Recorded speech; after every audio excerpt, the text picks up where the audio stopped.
বঙ্গোপসাগরের সৃষ্টি ঘূর্ণিঝড়ের প্রভাবে চট্টগ্রামের আনোয়ারা উপকূলীয় এলাকায় রায়পুর ইউনিয়নের গহিরা এলাকায় এসে আটকে গেছে কয়লাবাহী টাগবোট নাবিমার 3 ও বার্ডস মারমেইড 3 নামের দুটি জাহাজ।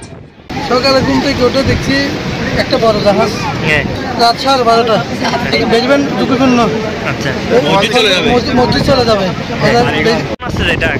রাত 3টার মধ্যে প্রায় বাতাস ছিল, বেশি গতির মধ্যে বাতাস ছিল, প্রায় এটা নাকি কুতুবদিয়া থেকে এখানে চলে আসছে।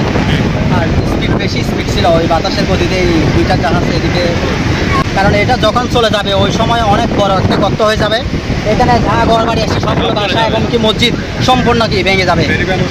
বর্তমানে জাহাজ দুটি বাংলাদেশ কোস্টগার্ডের নিরাপত্তায় রয়েছে। আটকে থাকা জাহাজ দুটি দেখতে ভিড় করেছে উৎসুক জনতা। বৃহস্পতিবার রাত 12:30টার দিকে মহেশখালী থেকে আসার পথে প্রবল বাতাস ও জলোচ্ছ্বাসের সময় কয়লাবাহী এ জাহাজটি নিয়ন্ত্রণ হারিয়ে তীরে উঠে এসে গহিরা এলাকার কাছাকাছি সেটি আটকে যায়। স্থানীয়রা জানায় এ জাহাজ দুটি অতি দ্রুত না সরালে বেড়িবাঁধের পাশে যে মসজিদ আছে সেটি ক্ষতিগ্রস্ত হবে।